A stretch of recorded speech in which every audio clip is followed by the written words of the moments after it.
Welcome to Season 6, Episode 1 of COMMCast. I'm your host, Nick Hamlet. COMMCast is a special production of the Longwood University Communication Studies Department and the COM 434 COM Lab class. This show is dedicated to highlighting the Longwood and Farmville communities. Today's episode is about the Moton Museum and its impact on the community. Let's get started.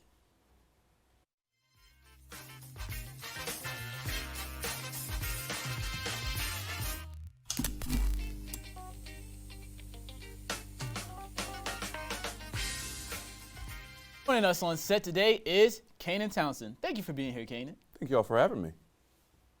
So, tell me a little bit about the MLK Service week and what took place during that time.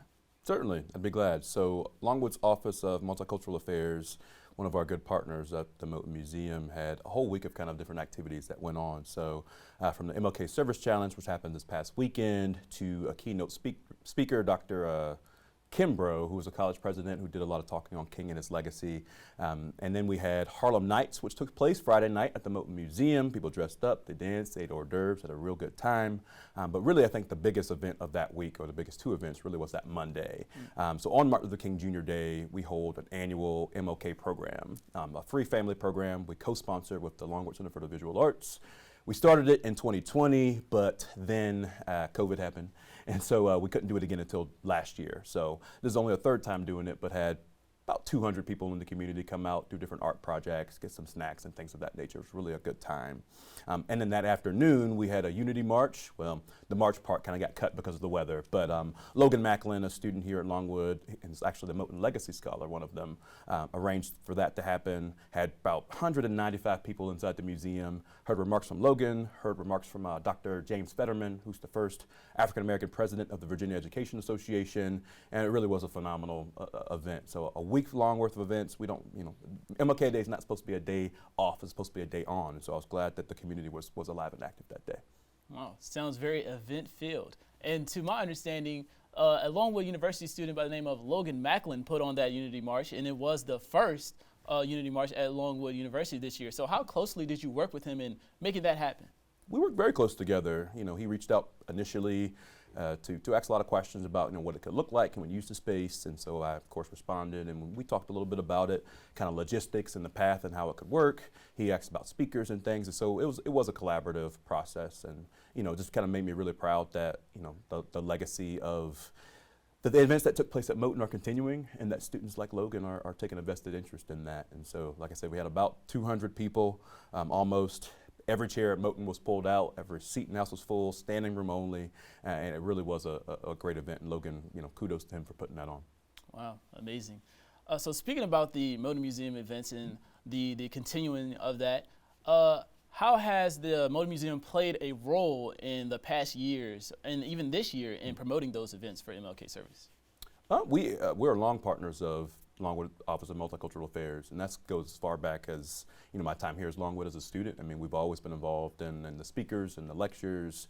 We used to do something, this is a throwback to those who might be watching and remember, but the Social Justice and Action Leadership Summit, SJALS, we used to have a big role in that as well. No longer happens for a lot of reasons, but we're long partners of OMA, so we always love to support and really kind of encourage the community to participate as well, because with MLK, in particular Dr. King, he believed in this idea of the beloved community, and that's more than just Longwood, it's more than just Farmville, it's really everybody who resides in Prince Edward County and who wants to live in the spirit of Dr. King.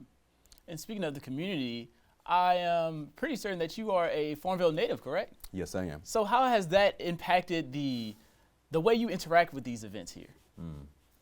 So it's weird for me, because I was born and raised here in Farmville, Virginia. I was born in Centra before the Centra. So it was just Southside Community Hospital when I was born there, but eventually Centra came and beefed it up a bit. But I've lived here forever, went to all kindergarten through 12th grade education, Prince Edward County Public Schools, and then I later attended Longwood for my bachelor's and my master's. So for me, this place has always been home, but Longwood hasn't always been home for me, which is weird saying that now. My mom was a Longwood alum. She graduated in 1987, but she was kind of detached from campus. And so it really wasn't until I got involved with Call Me Mister organization for pre-service teachers that I got involved in the campus and started to kind of feel that campus was home too. There really were kind of like two separate cities when I was growing up here, like Farmville, and then when you came on the campus, you really weren't in the town anymore, even though you were. And so when I became a student, that was really about bridging the gap in between, those two worlds of being a resident and being a Longwood student. And so for me, from that point forward, I've always tried to figure out ways through my professional world in which I could continue to bring those two worlds together, because I find we do have a lot in common. It's just we don't expose ourselves to each other as much as we often could. So with these events, there's always that next step that can be taken. So what is something that you would want to see, the next big thing or the next step, something more that you would want to see with these events? Very good question. So talk is good, right? I mean, talking and having events and the programs are great, but I find like be involved in the local community, be involved, become a volunteer. Longwood students have always been really awesome at volunteering, but try to figure out maybe some organizations to volunteer for outside of the normal kind of here are the 5 places that Longwood goes. Try to meet some folks in the community and really try to assess community need, and then try to figure out how we as an institution, how you all as individuals can really contribute to the solutions to maybe some of those issues that are in the community. It's great to come up with ideas, but if those ideas aren't needed, then you're really wasting your time and the community's time. But if you integrate yourself in the community, if you get out and you meet people, you'll find like, transportation is an issue, or maybe how can I help with that, right? The fab is great, but it stops like just a little bit past Sheets. And so because it stops a little bit past Sheets, that means that people in town can't get access to the local food bank. Maybe there is a connection that some students can make to figure out how to, connect that point to the food bank. Maybe y'all rent a bus and y'all drive it on Saturdays from people from that stop to the food pantry. I don't know. These are just random ideas. But if you don't know the community, you don't know what the community needs. Exactly, I do. Yes, I believe that as well. So coming up is Black History Month. Does the Moton Museum have anything special planned for this upcoming month? Of course. So Black History Month is always our busiest time of year. Lots of school groups, lots of tours, lots of folks kind of coming in to see the space and engage in the history in that way during that month. During this month, we do have a few things that are happening. So one, we do have a couple of film screenings that are going to be taking place. So Fridays, starting this Friday, actually, we're going to start our film series on Friday evenings. So the 31st, and then the 3 following Fridays in February, we're going to be showing a film at Moton, free and open to the public. There'll be snacks, so come on out and enjoy. I will tell you all the names of the films, but I'm not going to lie and say I can remember all those off top. But please look on our website, you'll find those. But they are free and open to the public. Additionally, we're going to be doing some work with the local Waterworks Players, which is the community theater group here locally in Farmville. And they are going to be putting on a show called Appropriate, and we're not really involved in the technical kind of details of that show necessarily, but we are collaborating with them with some programming that's also going to be taking place throughout February. So we're going to be busy, but of course just come for regular tours and such too.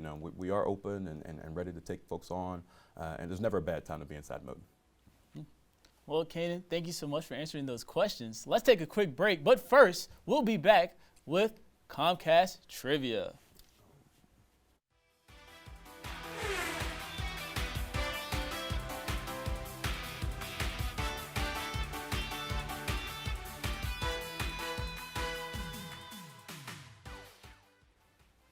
It's time for everyone's favorite segment, COMMCast Trivia. We're going to ask you some questions about Black history, related questions, so let's get right into it. What were the 5 cases that came together as Brown versus Board of Education? Okay, so those cases would be Briggs v. Elliott out of Clarendon County, South Carolina, Bowling v. Sharp out of Washington, D.C., Beulah v. Gebhardt out of Wilmington, Delaware, Davis v. Prince Edward County out of Prince Edward County, of course. And then, of course, the one everybody knows, Brown v. Board of Education of Topeka, Kansas, out of Topeka, Kansas. Mm-hmm. Who was the first Black Congresswoman of Virginia? Black Congresswoman, I believe that's got to be Jen McClellan, I imagine, who was elected 3 years ago. She just got reelected, and she replaced Don McEachin, who passed because he had cancer.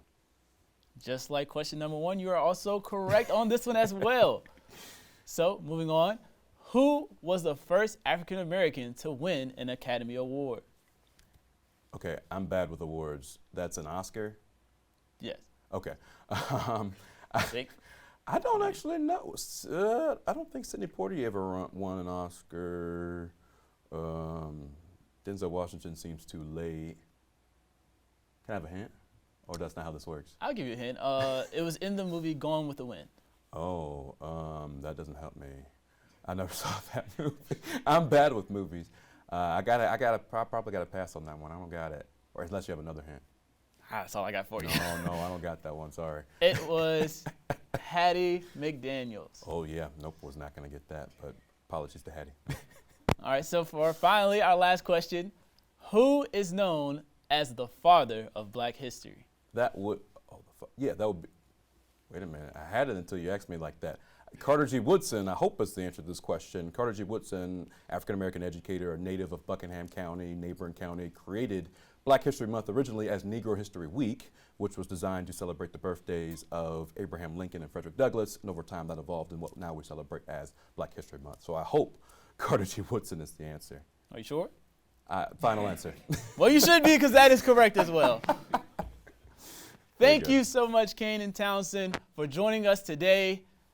Thanks to everyone behind the CommLab scenes, and thank you for watching us. Join us next Wednesday at 1:30 p.m. live on YouTube for another episode of CommCast.